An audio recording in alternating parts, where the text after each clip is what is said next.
So many times we have distractions and we try to fight them instead of just completely removing them.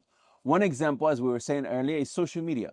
If social media is being a distraction, instead of trying to fight it and try to justify how much of a benefit there is with it because you get reminded and this and that, weigh the pros and cons.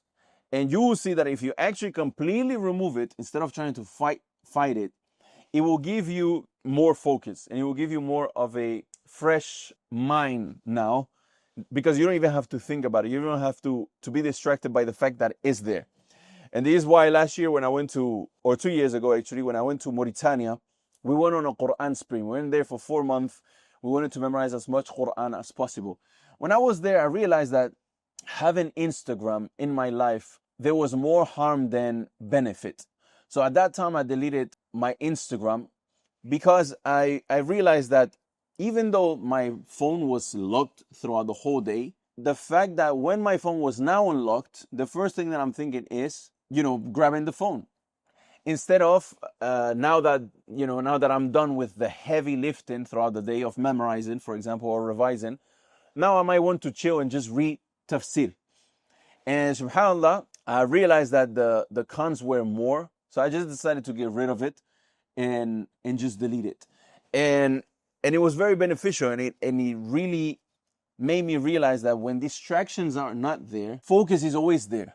But when the distractions comes, now you think that you are distracted, you're trying to find focus with the distractions. But the reality and the fix is that for you to focus, you just need to get rid and completely delete those distractions.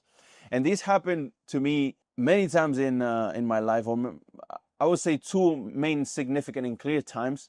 One, it was not long ago in the UAE. For about 4 hours, the electricity of a whole neighborhood was cut out, which was very surprising to me because the first time that this happened, it was in Mauritania. But the UAE is quite advanced. So the point is that not only for myself, but I heard it from people around me. They said, subhanAllah, when there was no electricity, I found myself reading.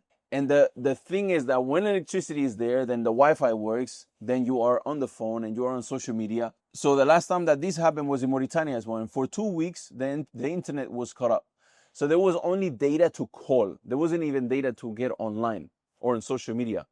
And in those 2 weeks, I did something that I was procrastinating to do for, I think, about 11 months. And it took me literally within those 2 weeks to complete it. So I realized, like, subhanAllah, when distractions that you know are distractions are in your life and you are procrastinating to get rid of them, sometimes it might be social media, sometimes it might be something else, sometimes it might be a person in your life. When you get rid of them, or when you are forced to not use them because of a cutout in the electricity, you realize how much efficiency and productivity you will gain if that wasn't in your life. And then if you are smart enough, you will decide and make the step of actually deleting them. Now, if you have watched all the way until here, I know that you are serious about learning the Arabic language, so I invite you to go ahead and click the first link in the description. Go to our website. You will see a button that says book a qualification call. Go ahead and book a qualification call to speak to one of our student onboarding coaches. And that the best moment to start for you, it was years ago. And that the next best moment is right now. Go ahead and click the link. Inshallah, bi'idhnillah, if Allah wills it for you, I will see you on the other side. Wassalamu alaikum.